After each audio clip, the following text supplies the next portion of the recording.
प्रिय विद्यार्थियों, हमारा जो शेष क्वेश्चन है जो हम कबीर के लिए कर रहे थे, यानी कबीर का दार्शनिक स्वरूप, तो अब हम माया के संबंध में पढ़ेंगे कि कबीर ने माया को किस रूप में देखा है।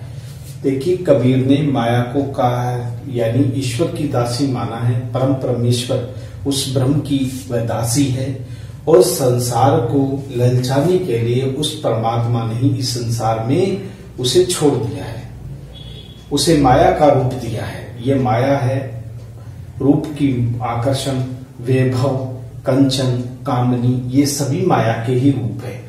तो कबीर ने माया को महाठगनी कहा है, उसे सर्प ने भी कहा है।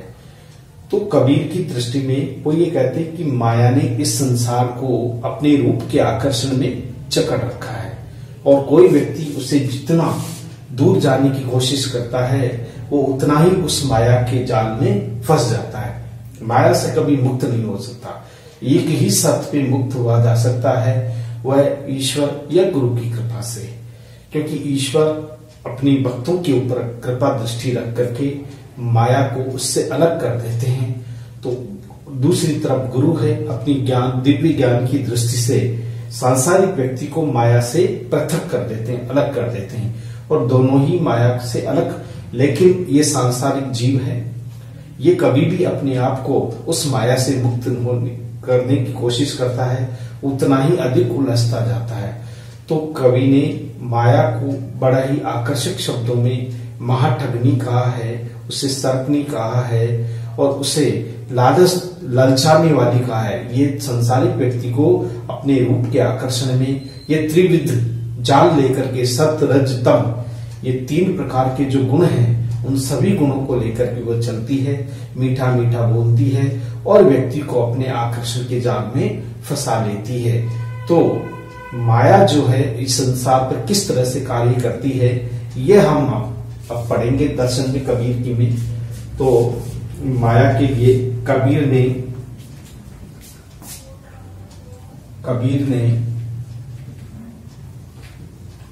माया को महाठगनी कहा है। महाठगनी, कबीर ने माया को महाठगनी कहा है। महाठगनी कहा है वह ब्रह्म की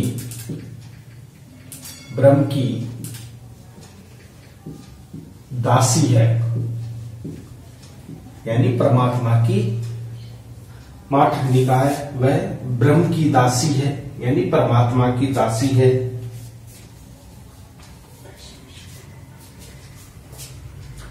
महाठगनी कहा है वह ब्रह्म की दासी है, वह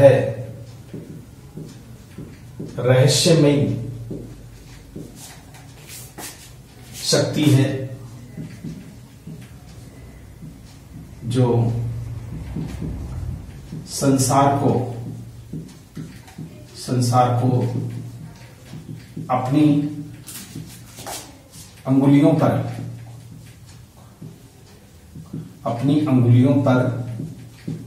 नचाती है।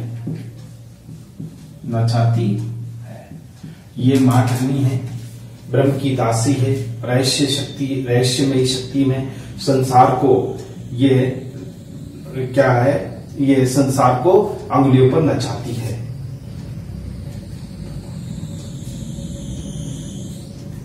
यानी कि ये ठगती रहती है सांसारिक जीव को। जीव माया से छूटने का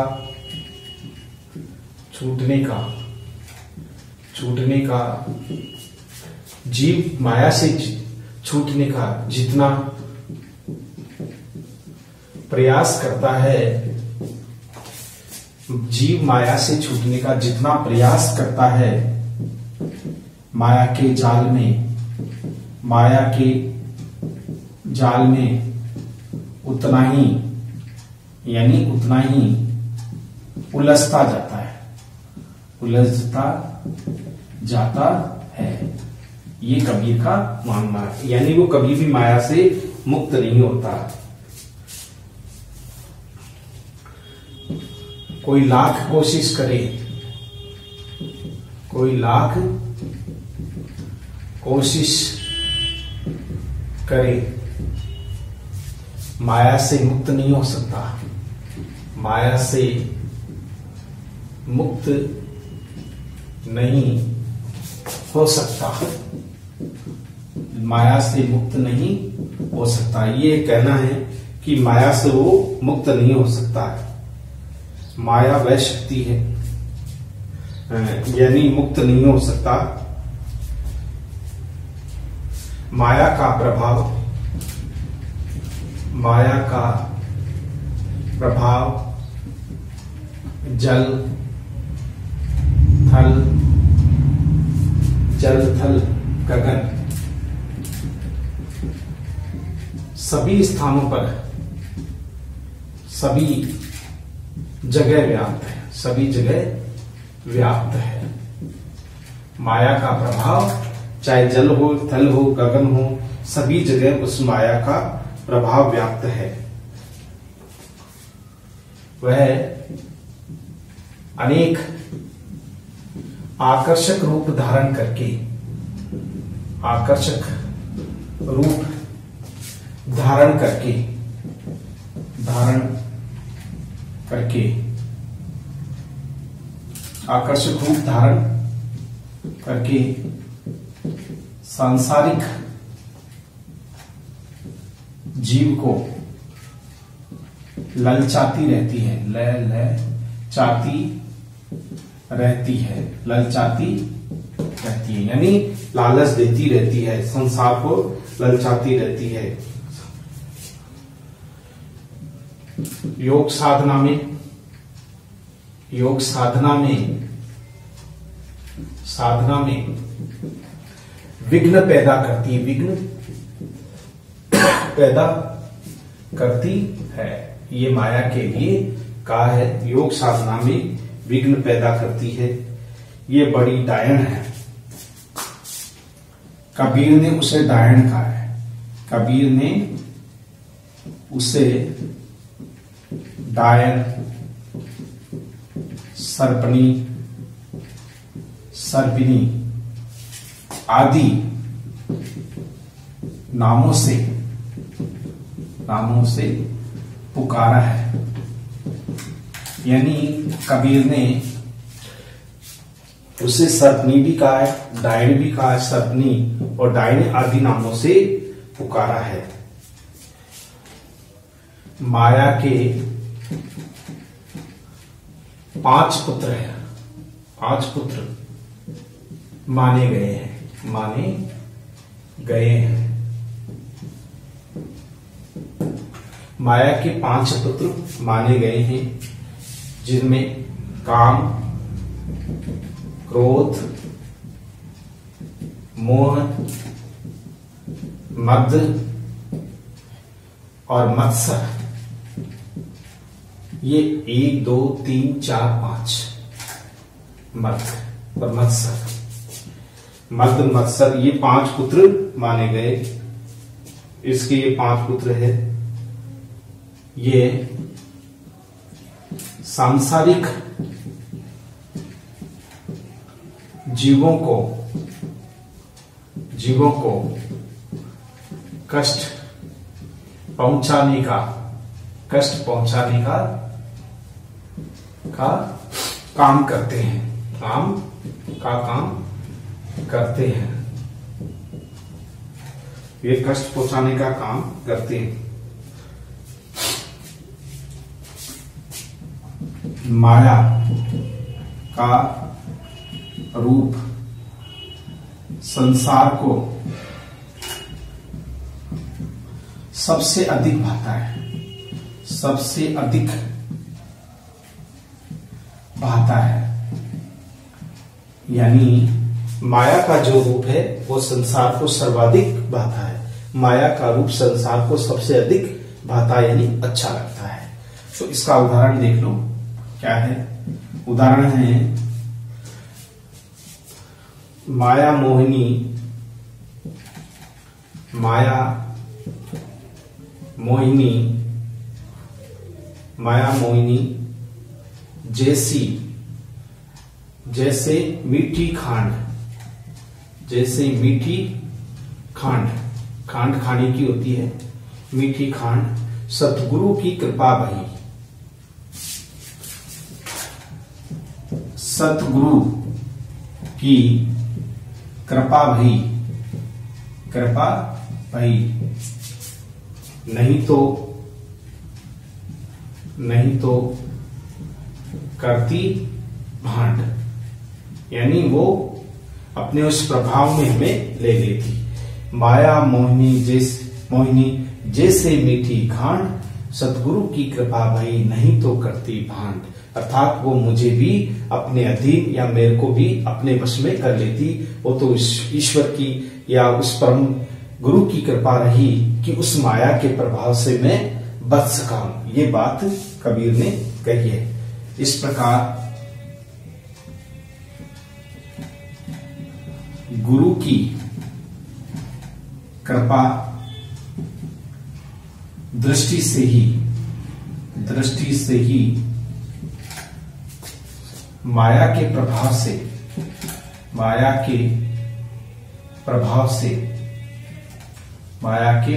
से बचा जा सकता है, बचा जा सकता है।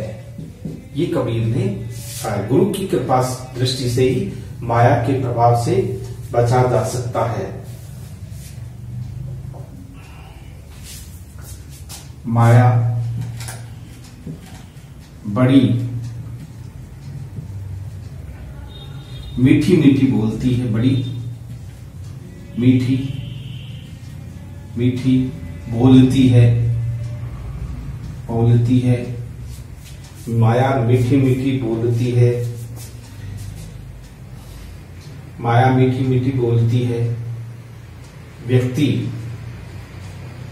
उसकी मीठी बातों में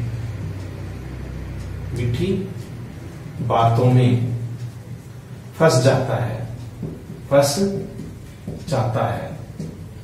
व्यक्ति माया ने इस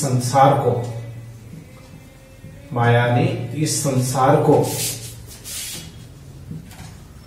पूरी तरह से लूट लिया है, पूरी तरह से लूट लिया है। यानी माया के प्रभाव से कोई भी नहीं बच सका है। माया ने सबको लूट लिया है और माया ने सबको लूट लिया है। माया रूपी पेल ऐसी है, इसे जितना काटो उतनी ही अधिक बढ़ती है, बढ़ती है। यानी ये एक ऐसी बेल है जो माया रूपी, जिसको जितना अगर हम समाप्त करें, काटने की कोशिश करें, वो उतनी ज्यादा बढ़ती है। यानी काटने से कोई चीज कम होनी चाहिए, लेकिन विपरीत प्रभाव है। तो संसारिक व्यक्ति भी जब माया से अपने आप को बचाने की कोशिश करता है तो उतने ही माया के जाल में फंस जाता है, यानी उलझ जाता है, वो नहीं निकल पाता। तो माया के प्रभाव को इस रूप में कबीर ने रखा है। अब देखिए, माया के लिए ये जितनी भी है सभी माया के ही रूप हैं।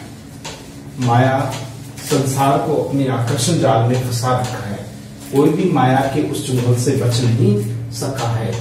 माया ने न यति को छोड़ा है, न साधु को छोड़ा है, किसी को ही, क्योंकि माया तो संसार भर में राज करती है, वह तो संसार की मालकिन बन करके बैठ गई है। ये जितना भी रूप का आकर्षण है, इसलिए जो ये सब माया के ही रूप है।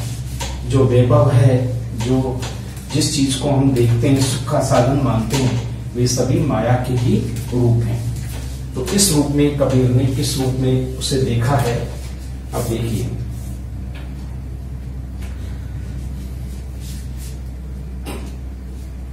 इस प्रकार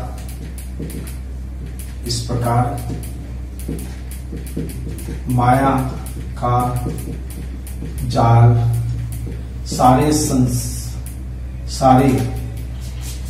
इस प्रकार माया का जाल सारे संसार भर में फैला हुआ है। इस प्रकार माया का जाल सारे संसार भर में फैला हुआ है।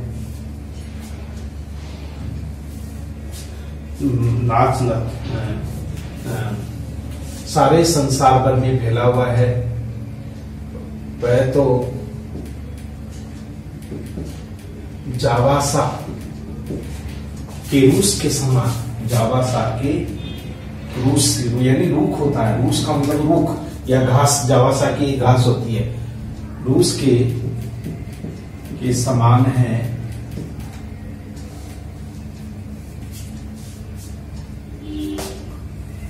ये तो जावासा के रूस के समान है।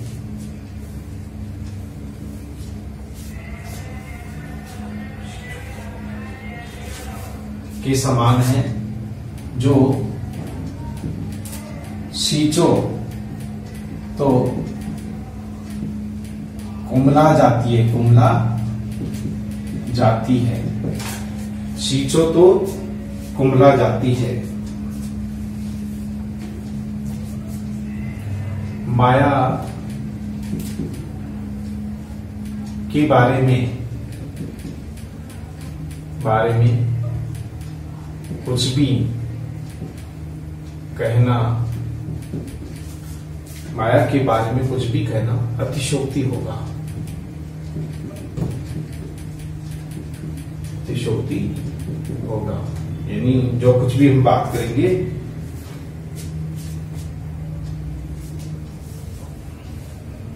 तो इस प्रकार से कबीर ने कहा है कि वह जावासा की उसकी तरह से हैं जो कभी भी जितना उसे सींचते हैं उतनी ही वो कुम्हला जाती है।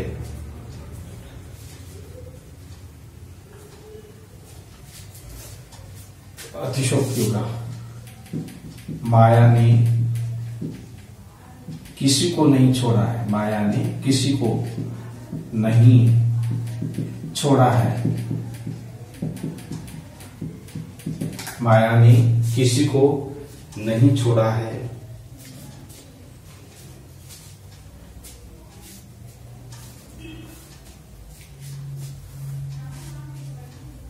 किसी को नहीं छोड़ा है। माया भक्ति के तेज प्रभाव से दूर रहती है, माया भक्ति के तेज प्रभाव से दूर रहती है। माया भक्ति के तेज प्रभाव से दूर रहती है। माया एक ऐसा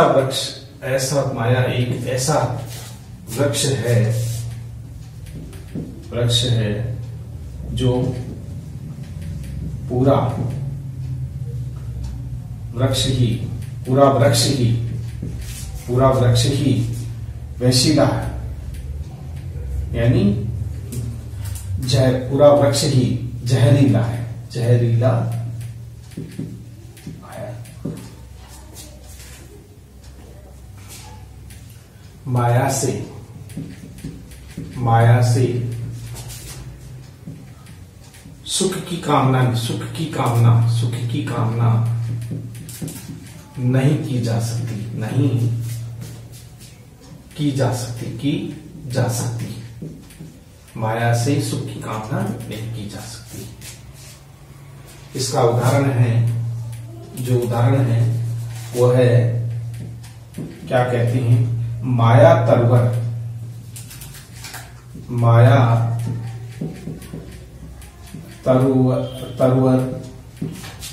तरवर त्रिविध, माया तरवर त्रिविध की का शाखा दुख संताप। माया तरवर त्रिविध का शाखा दुख संताप, शीतलता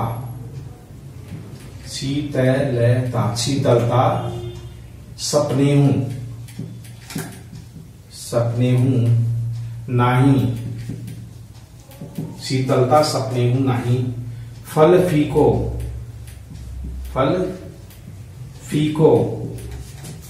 फीको तनिताप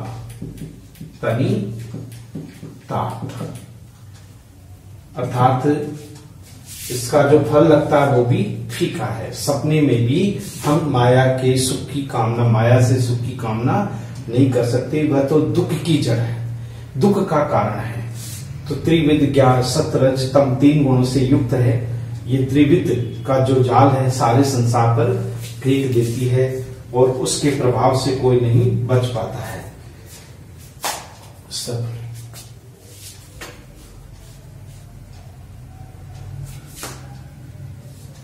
इस प्रकार माया तो महाठगनी है, माया तो महाठगनी है। इससे हमें बचना है तो गुरु की कृपा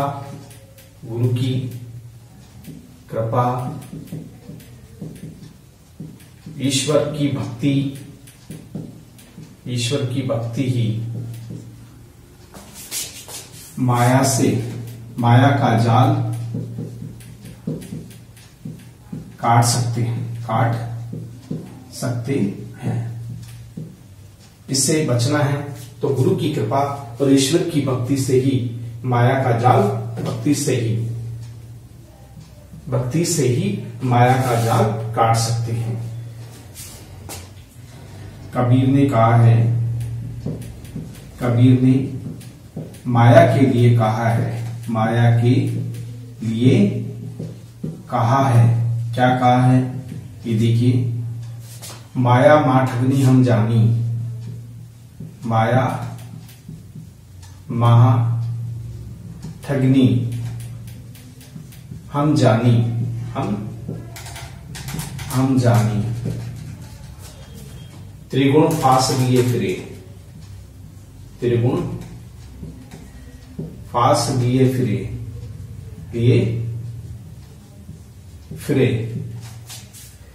बोले मधुर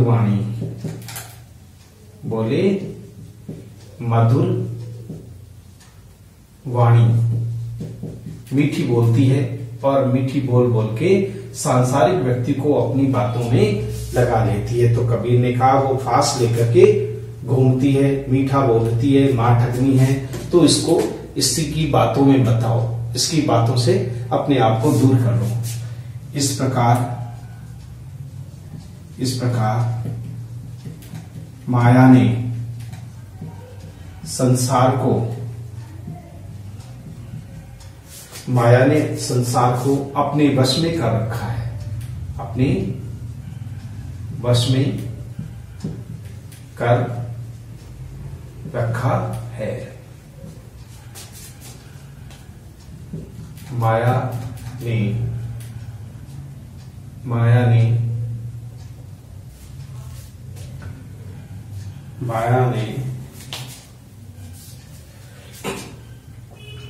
ने सबको अपने वश में कर रखा है। माया ने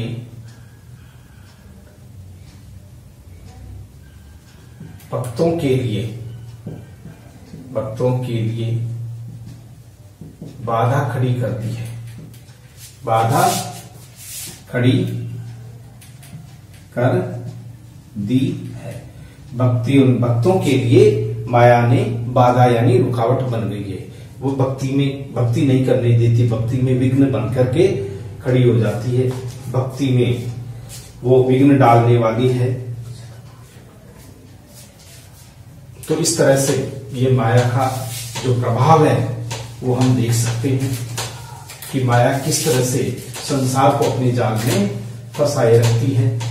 तो इस तरह से ये माया का प्रभाव है, जो व्यक्ति माया के प्रभाव से अपने आप को कभी मुक्त नहीं कर पाता, बाहर नहीं निकल पाता। तो इस प्रकार से कबीर ने माया को इस रूप में देखा है। तो देखिए,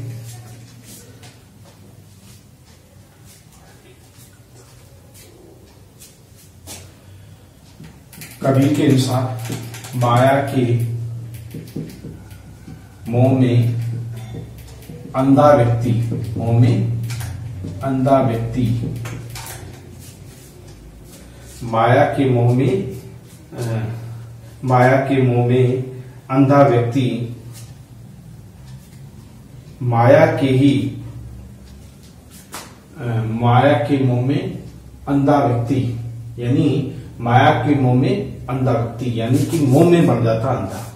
माया के मोह में अंधा व्यक्ति कुछ नहीं देख पाता, कुछ नहीं देख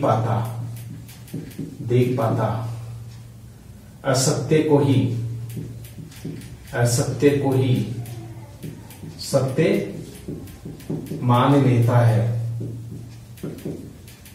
असत्य को ही सत्य मान लेता है।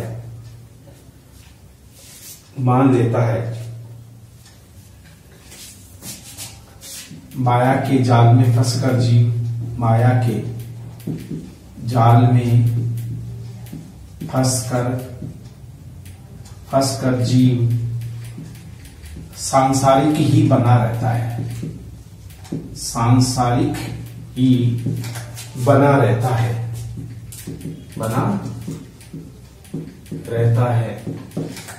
यानी सांसारिक ही बना रहता है। उसे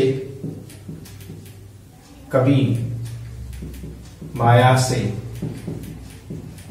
छुटकारा नहीं मिलता है, उसे माया से कभी छुटकारा नहीं मिलता है।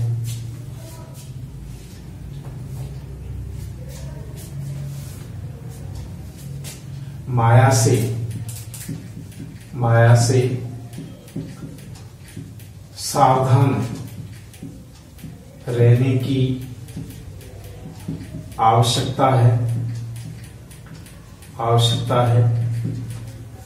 माया से सावधान रहने की आवश्यकता है।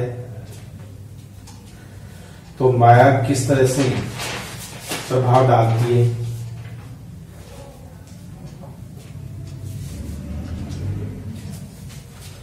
यानी कि माया से सावधान रहने की आवश्यकता है।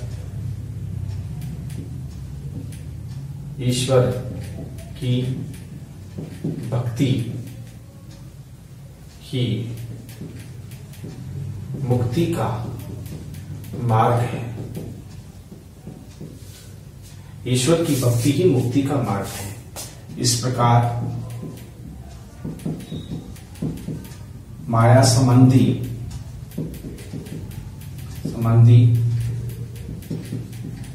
कबीर के दार्शनिक विचार इसी प्रकार के रहे, इसी प्रकार से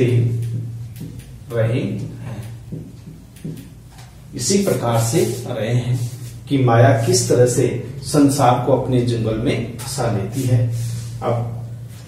अब हमारा जो है अगला, जिसे हम कहते हैं मोक्ष, कि अब मोक्ष क्या है? अंतिम जो चीज है वो है मोक्ष, जिसे हम दर्शन के अंतर्गत ही रख सकते हैं। वैसे कबीर ने भी मोक्ष को दिया है स्थान। तो अब हम माया के बाद में अंतिम हमारा जो पॉइंट है वो है पांचवा, वो है मोक्ष। मोक्ष यानी जीवन मरण से छुटकारा, माया के चुंगल से भी छुटकारा। किस तरह से मिल सकता है? कबीर के अनुसार, कबीर के अनुसार यदि जीवन मरण के इस चक्र से बचना है तो सच्चे मन से ईश्वर की भक्ति करें। ईश्वर के आशीर्वाद से ही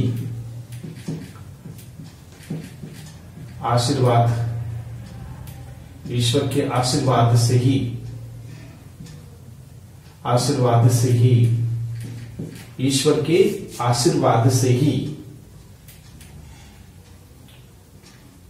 मोक्ष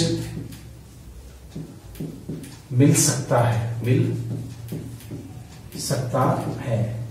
यानी ईश्वर की कृपा हमारे ऊपर बनी रहनी चाहिए।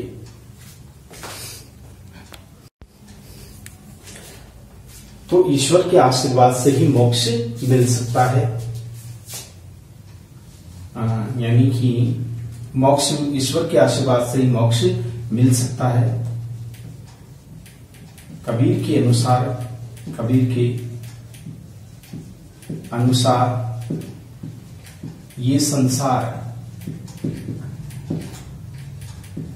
दुख का सागर है।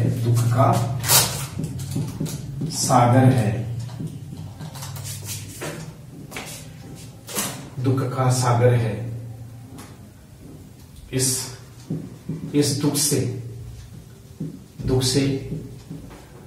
बचना चाहते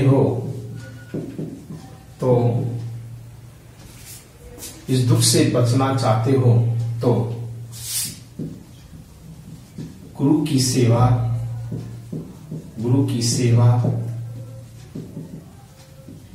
ईश्वर की भक्ति, मानवता की भावना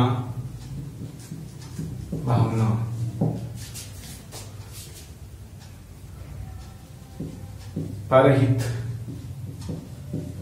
कल्याण, ये सभी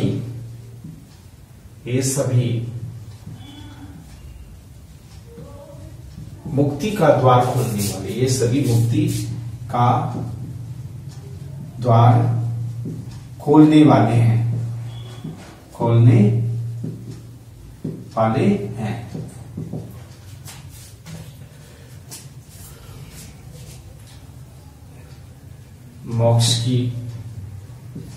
मोक्ष की प्राप्ति तब होती है, मोक्ष की प्राप्ति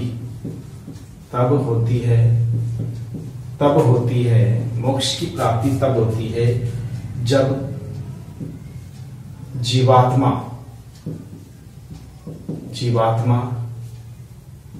अंत में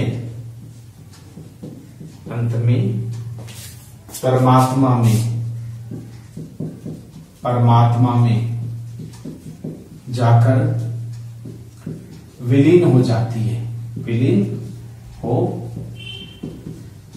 है। आत्मा का एकीकार हो जाता, आत्मा परमात्मा का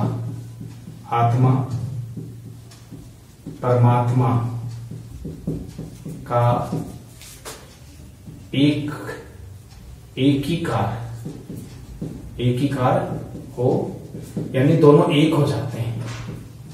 यानी आत्मा परमात्मा का एकीकार हो जाता है। फिर जन्म मरण की आवश्यकता नहीं रहती।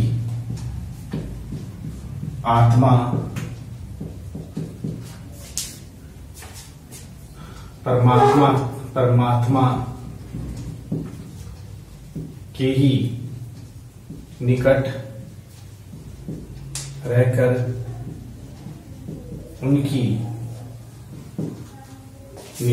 उनकी सेवा में लगी रहती है। अगर परमात्मा भेज देते हैं तो सांसारिक होना पड़ता है, तो आवश्यकता नहीं है। तो इसमें कहा आत्मा परमात्मा का एकीकार हो जाता है, पर जन्म मरण की आवश्यकता नहीं रहती। आत्मा परमात्मा के ही निकट रहकर उनकी सेवा करने लगती है।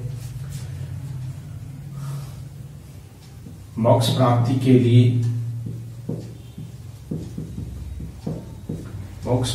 के लिए सांसारिक व्यक्ति को मोक्ष प्राप्ति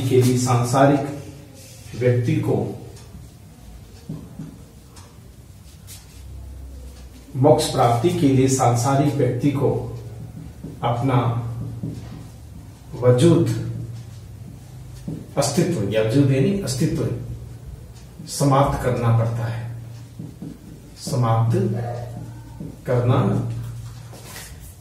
है,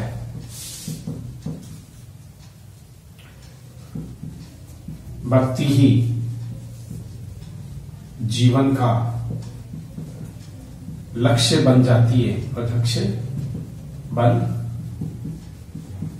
है। आत्मा में परमात्मा का प्रकाश फैलने लगता है।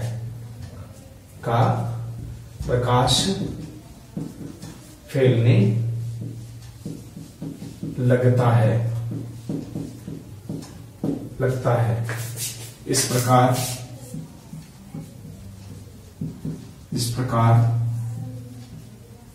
कबीर ने मोक्ष प्राप्ति के लिए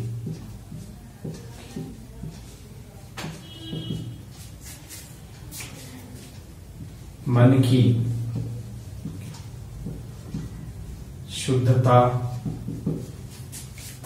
शुद्धता, भक्ति को धारण करना,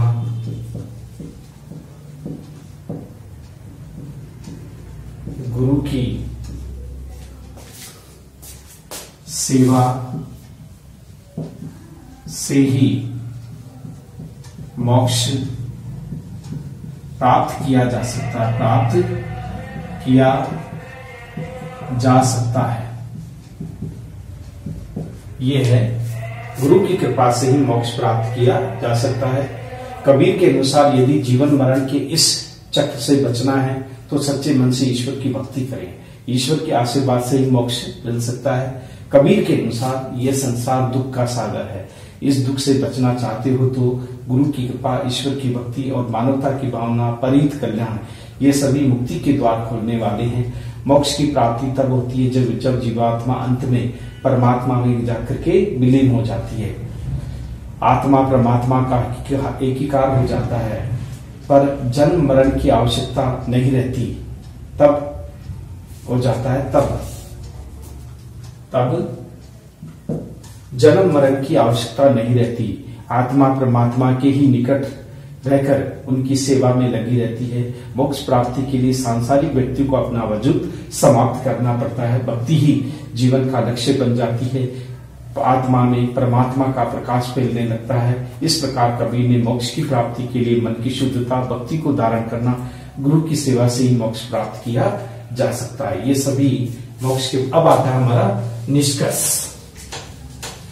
किस तरह से कबीर ने जीव यानी कि इन 5 बिंदुओं के आधार पर अपने दर्शन की अभिव्यक्ति को हमारे सामने प्रकट किया है। किस तरह से ईश्वर की भक्ति के में करनी चाहिए, किस तरह से उन्होंने इस बात को स्वीकार किया है, वो हम इन बिंदुओं के आधार पर परख सकते हैं। अक्सर परीक्षाओं में इस तरह का क्वेश्चन आ जाता है। अब आता है निष्कर्ष।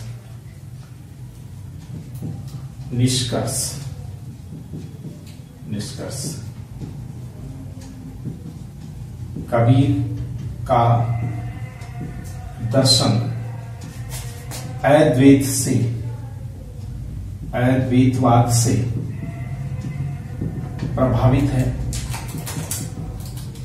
प्रभावित है। दर्शन में निर्गुण ब्रह्म की कल्पना की गई है। निर्गुण ब्रह्म की कल्पना की गई है। दर्शन में निर्गुण ब्रह्म की कल्पना की गई है। कबीर ने ब्रह्म,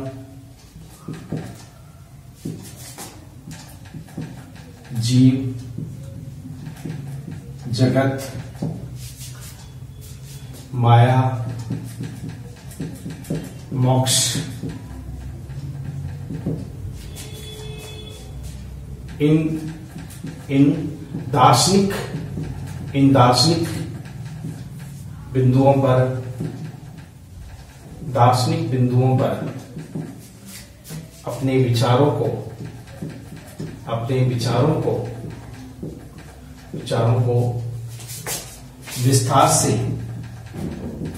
विस्तार से प्रकट किया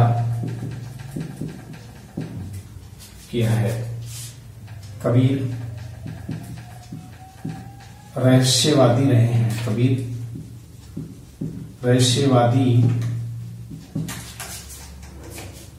रहे हैं। अवतारवाद में इनका विश्वास नहीं है।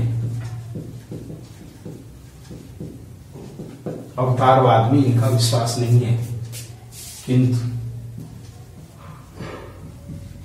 कबीर का दर्शन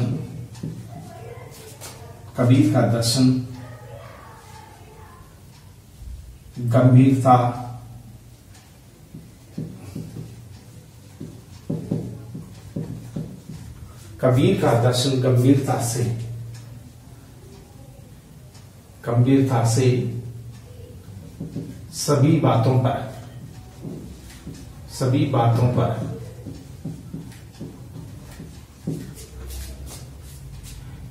गहन विचार करता है।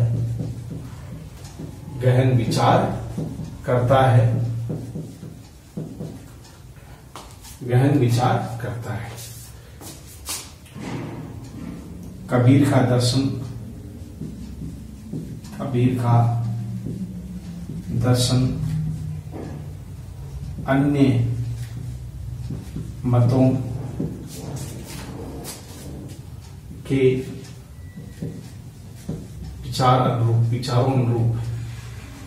विचारों अनुरूप है। तो इस प्रकार से दूसरे, यानी उन्होंने अद्वैतवाद से लिया, जैन से लिया, बौद्ध से लिया, जितने भी धर्म थे, चारवाक से लिया, तो जितने भी धर्म थे सभी से दर्शन का थोड़ा थोड़ा रूप ग्रहण किया और फिर कबीर ने अपने एक दर्शन का निर्माण किया। मूल रूप से ब्रह्मा, जीव, जगत, माया, मोक्ष, यही दर्शन के 5 स्वरूप है जो कबीर ने प्रकट किया है। तो इस तरह से ये हमारा दर्शन का आज ये क्वेश्चन पूरा हुआ, कबीर से संबंधित है, अक्सर परीक्षाओं में आता है, तो निश्चित रूप से आप इससे लाभान्वित होंगे। तो आज की हमारी क्लास यहीं समाप्त होती है। Thank you very much.